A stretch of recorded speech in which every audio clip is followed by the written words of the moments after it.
कार्यक्रम में कुछ कहने के पहले मैं अपने गुरुदेव ज्ञानावतार स्वामी तेज गिरी को नमन करता हूँ और उनके गुरु परम गुरु लड़ी महाशय महातार बाबा, जिनकी कृपा से हम डॉक्टर सत्य के इस वनिता आश्रम में आए हैं।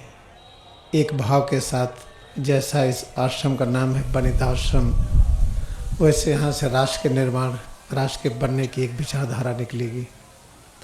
ये देश वो देश है जहाँ पर हर चीज़ प्रतीक के रूप में भी देखा जाता है और लिख करके भी देखा जाता है।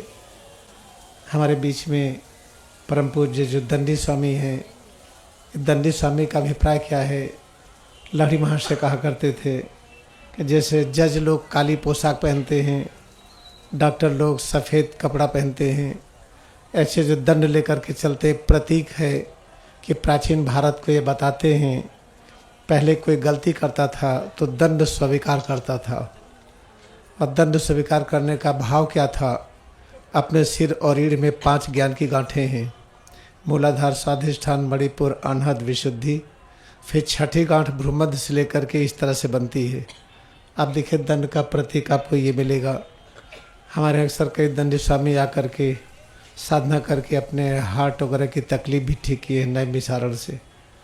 तो मैंने उनके दंड को विस्तार से देखा भी है और बड़ा अच्छा लगा मुझे देख करके कि दंड ले करके चलने का प्रतीक ये है, आप कोई गलती करते हो तो निराश ना हो, हम आपको बताने के लिए तैयार हैं। जो दंड लेके मैं चल रहा हूँ ये प्रतीक है। आई आपको मैं आपकी एकाग्रता आपके सिर और रीढ़ के खट चक्रों में लगाता हूँ, जिससे आपके अंदर ज्ञान प्रकट होगा और गलती नहीं करेंगे। इसलिए मैं आप सबको नमन करता हूँ जो प्रतीक लेके चलते हैं, भारत की शोभा है।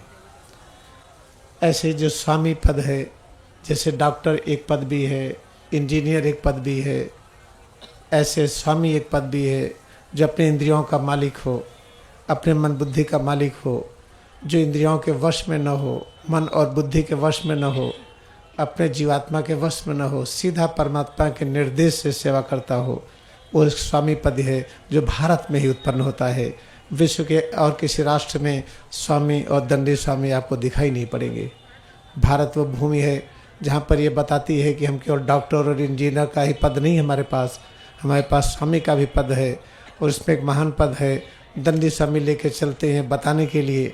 अब आप गलती करते हो तो चिंता न करें, चाहे हजारों गलतियाँ किए हों, हजारों मर्डर किए हों, लेकिन अगर अपने शरीर के अंदर सिर और रीढ़ में विद्यमान ज्ञान की गांठें, जिसे ब्रह्म गांठ कही गई है, अगर उसमें मन के एकाग्र करना सीख लें तो हम गलतियां नहीं करेंगे और अपने आप ज्ञान अंदर में आएगा।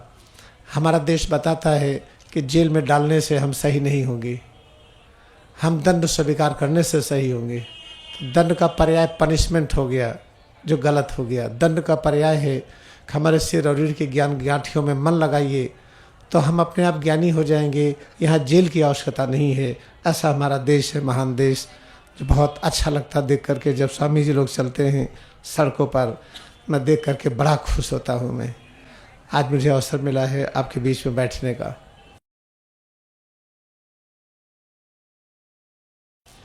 कुछ चीज़ें हम आपको ये जताना चाहते हैं। वाराणसी में क्रिया की गंगा का प्रादुर्भाव हुआ। ये क्रिया योग ध्यान वही क्रिया है जिसको महर्षि पतंजलि अपने द्वितीय साधन प्रकरण में कहा है। महर्षि पतंजलि के एक टेक्स्ट है पतंजलि योग सूत्र, उसके पहले अध्याय में योग की परिभाषा है। दूसरे अध्याय में योग को कैसे प्राप्त करें। योग क्या है? शीर्षासन योग नहीं है, सूर्य नमस्कार योग नहीं है, हलासन योग नहीं है। आपको ये बताना भी चाहते हैं कि हम 8 साल का वही कोर्स किए हैं जो परंपरागत से योग और नेचुरोपैथी का है, हैदराबाद उस्मानी यूनिवर्सिटी से। लेकिन वहाँ पर जो बताया गया वो योग नहीं है। योग है क्या? दूरी की शून्यता। वर्तमान और अतीत के बीच दूरी शून्य हो जाए, अतीत वर्तमान में प्रकट हो जाए तो पता चलता करे भगवान राम और कृष्ण कभी लड़ाई नहीं किए, न लड़ाई करवाए। ये शास्त्रों की गलत व्याख्या हो गई है। और योग का मतलब है कि वर्तमान है और भविष्य कैसे वर्तमान में देखिए। तो ये भविष्य 1985 में हमें दिखा था जब मैं ध्यान कर रहा था महाअवतार बाबा बटवृक्ष के नीचे, जो आश्रम इस समय है, वहीं पर महाअवतार बाबा आए थे। स्वामी तीसरे गिरी उस समय स्वामी नहीं थे, प्रियनाथ कड़ार नाम था, उनको स्वामी की उपाधि दिया था। वहीं बैठ के मैं ध्यान कर रहा था, हमें ऐसा लगा कि जब जीटी रोड पर पहुंचेंगे तो दाहिनी और बाईं तरफ केवल क्रियाओं का आश्रम दिखाई पड़ेगा। उस समय यहाँ पर हमारे पास 1 इंच जमीन नहीं थी। आज दिखे क्रियाओं का आश्रम दाहिने बाईं तरफ है। सब स्वामी लोगों का वहाँ स्वागत है। जब भी आए हमारे यहाँ रहने के खाने की पूरी व्यवस्था है, पर्याप्त जगह है, 500-600 लोग आराम से रह सकते हैं। ये सब ध्यान में दिखता है। ध्यान में दिखता है कि आने वाले 25 वर्ष के अंदर भारत की स्थिति पूरे विश्व में सबसे अच्छी हो जाएगी। जो राजनीतिक प्रदूषण है खत्म हो जाएगा। जो एक व्यापारी प्रदूषण है कि एक आदमी सारी कंपनियां खोले जा रहा है, बाकी लोगों को जगह नहीं मिल रही है, उसमें भी बदलाव आएगा। और इस देश में IAS पोस्ट नहीं होगी, क्योंकि IAS का मतलब क्या है कि आप 60 वर्ष तक आपकी मुहर लग गई, आपको कोई हटा नहीं सकता है। उन सब पोस्ट पर जनता से चुने हुए लोग होंगे और जो कंपटीशन करके जाएंगे वो क्लर्क टाइप होंगे जो उनकी सेवा में रहेंगे। यह सब भारत का भविष्य होने वाला है जो दिखता है हमें। इसलिए लहरी महाशय ने कहा था, अगर आप सच मार्ग पर रहिए तो आपके पास चीज़ें अपने आप आएंगी। तो मैं ये आजमाना चाह रहा था, देखिए इसमें सत्यता क्या है, हम भी अपने ऊपर सिद्ध करें। हम जमींदार परिवार के हैं। 65 बीघा ज़मीन हमारे पास अकेले थी जौनपुर डिस्ट्रिक्ट में, बड़ी उपजाऊ ज़मीन थी। बेच करके 12 साल मैंने टैगोर टाउन में किराया लेकर के क्रियायोग आश्रम चलाया। जब भूमिहीन हो गए तब झूसी में शुरू किया न, लालटेन लेकर के और लैंप। मैं ऐसे विकट अवस्था में शायद ही कभी रहा हूँ। 12 साल में हॉस्टल रहा, यूनिवर्सिटी में रहा। यहाँ लालटेन के साथ, लैंप के साथ इतने मच्छर, इतने मक्खी, 2 ठो छोलदारी लगा करके भगवान में केवल क्रिया को पकड़े रहा। न कहीं चंदा लगाया, न कहीं आरती कराया, नहीं कहीं चढ़ावा। विश्व में प्रोग्राम फ्री है हमारा। ये आश्रम अपने आप बनता गया। और सबसे बड़ा आश्रम हमारा कनाडा में है, 40 एकड़ में। वहाँ का मेडिटेशन हॉल दुनिया का सबसे अच्छा है। ये है लहरी महाशय के ज्ञान की प्रभुता। जो क्रिया ध्यान अगर आप पूरे लगन से करते हैं तो बीमारी तो जाती ही जाती है। आपके पास धन संपदा भी अपने आप आएगी, उसके पीछे नहीं जाना है। शांति के लिए कहीं भटकना नहीं है, शांति आपके पीछे पीछे आएगी, ज्ञान आपके पीछे पीछे आएगा। आज तो जो हम पढ़ाते कभी मैंने पढ़ा ही नहीं था ज़िंदगी में। हम तो विज्ञान के हैं, हम लोग मेडिकल के हैं, लेकिन शास्त्रों का ज्ञान क्रिया ध्यान करने से अपने आप आ गया। और जो हम बताते प्रमाण क्या है कि वो सही है कि राम ने लड़ाई नहीं किया, सांच को आँच नहीं। आप उस नियम में चलिए तो आपका ब्लड प्रेशर, डायबिटीज़, कैंसर सब बीमारी ठीक होती है। अभी भी हमारे यहाँ कैंसर के मरीज भर्ती हैं, डायबिटीज़ के हैं, ब्लड प्रेशर के हैं, गठिया के हैं, ये सब आश्रम में हैं। कैंसर जो मरीज आए हैं उनकी इतनी अच्छी स्थिति हो गई है, उनका लास्ट स्टेज था, अब बढ़ना रुक गया है, केवल क्रिया योग ध्यान से और खाने पीने के नियम बदलने से।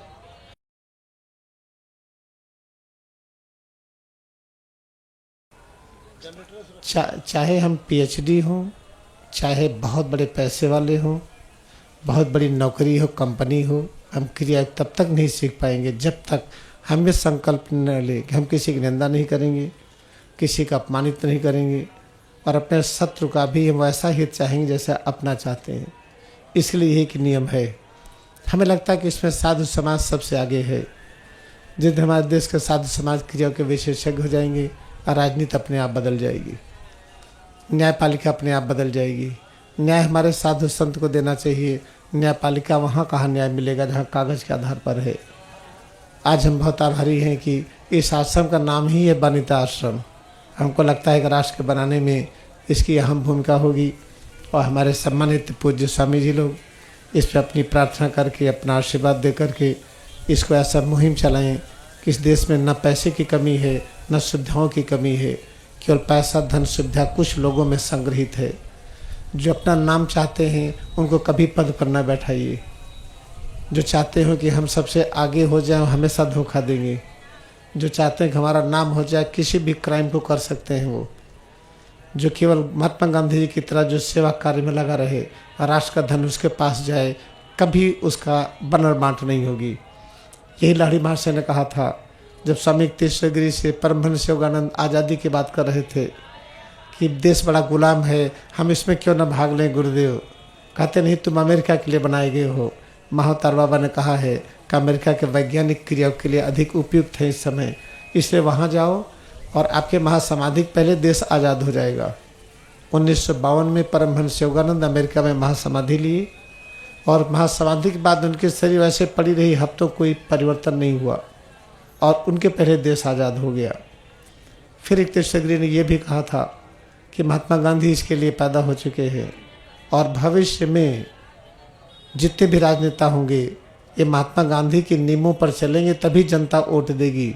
वो ज्ञानी भी हो, तपस्वी भी हो और त्यागी भी हो। ये नहीं कि हम तपस्वी त्यागी दिखे और ज्ञान ना हो।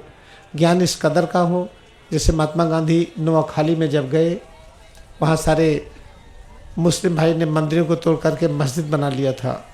महात्मा गांधी का आह्वान पर फिर मस्जिद तोड़ करके मंदिर बना दिया। कत्ले आम रुक गया। हम ऐसा नेता चाहते हैं जो आपस में मेल कराएं, जो झगड़े न लगवाएं। और हमारी भारत माँ भविष्य में इसी तरह से नेता को चुनने जा रही है। अगले वर्ष नहीं, इसमें कुछ वर्ष लगेंगे। और क्रिया योग ध्यान का महात्मा है। हमारे यहाँ मुस्लिम भी स्वामी हैं, क्रिश्चियन भी हैं, हिंदू भी हैं, ब्राह्मण भी हैं, क्षत्रिय भी हैं, बैकवर्ड भी हैं, जिससे हम शेड्यूल कास्ट करते वो भी है। लेकिन आपको वहाँ पता नहीं चलेगा, केवल चमड़ा देख करके पता चलेगा कि अमेरिका कनाडा के हैं कि भारत के हैं। अगर चमड़े का रंग ना आप देखिए तो पता नहीं चलेगा। इतनी एकता है वहाँ, कोई पता नहीं कर सकता कौन क्या है। ये सब आप सबका आशीर्वाद है।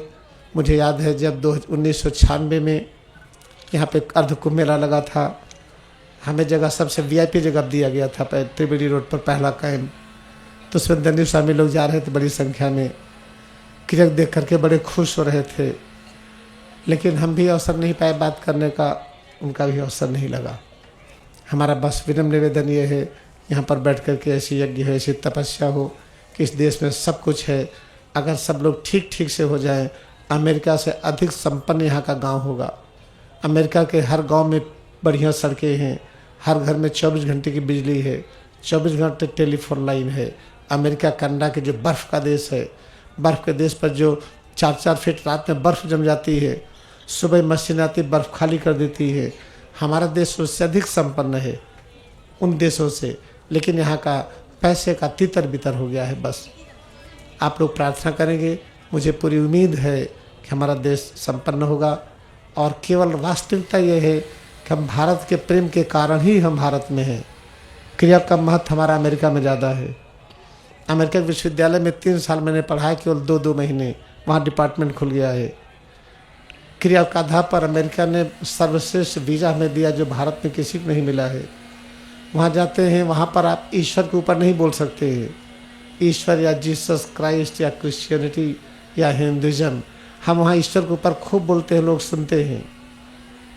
और वहाँ पर जब न्यूयॉर्क में 2 टावर गिरा था, ट्विन टावर, तो जिहाद के ऊपर मैं 250 मुस्लिम का मैंने क्लास लिया था कुरान पर। ये इलाहाबाद की धरती जहाँ आपके प्रेम के द्वारा संचित होती हर वर्ष, यहाँ जो एक क्रिया का आश्रम खुला, इसके पीछे से जाता महातार बाबा को। न बटविच के नीचे आए होते, न स्वामी तेजस्वी आए होते, न हमें होता। हमें जगह दिल्ली मिल रही थी, पूसा इंस्टीट्यूट के बगल में 100 बीघा। फिर BP सिंघल, अशोक सिंघल और लोगों ने ये कहा कि नहीं, कुंभ मेला से शुरू किया जाए। तब मैंने यहाँ पर शुरू किया। आप लोग स्वयं विद्वान हैं, अधिक बोलने की कोई आवश्यकता नहीं है। इतना मैं अवश्य संकल्प लेता हूँ, हम सेवा के लिए तैयार हैं बिना किसी शर्त के। जब भी चाहेंगे, जहाँ भी चाहेंगे, हम विनम्र भाव से सेवा करेंगे। कभी आपको ये नहीं लगेगा कि सेवा करने का गर्व हमें है, न कभी था, न है, न रहेगा।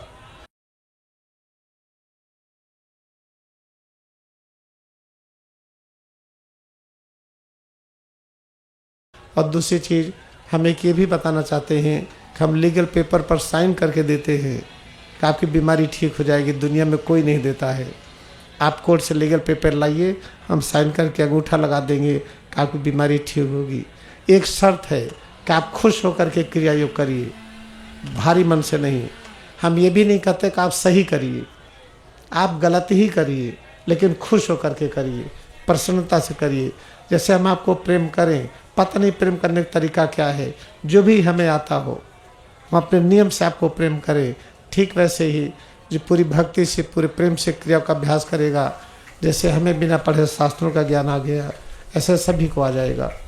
हम तो साइंस के हैं, विज्ञान के हैं, मेडिकल के हैं, ये चीज़ें अपने आप आ गई, खुद ही ध्यान से आ गया। तो मुझे बड़ा अच्छा लगा हमें जो पढ़ने का बड़ा शौक था, अब वो शौक हमारा ख़त्म हो गया, क्योंकि ध्यान में जो ज्ञान आता है उससे शक्ति बढ़ती है, पढ़ के जो ज्ञान लेते हैं उससे थकावट आती है। इसी के साथ मैं बहुत आभारी हूँ कि वनिता आश्रम में मैं आपका दर्शन कर रहा हूँ, और मैं बहुत आभारी हूँगा।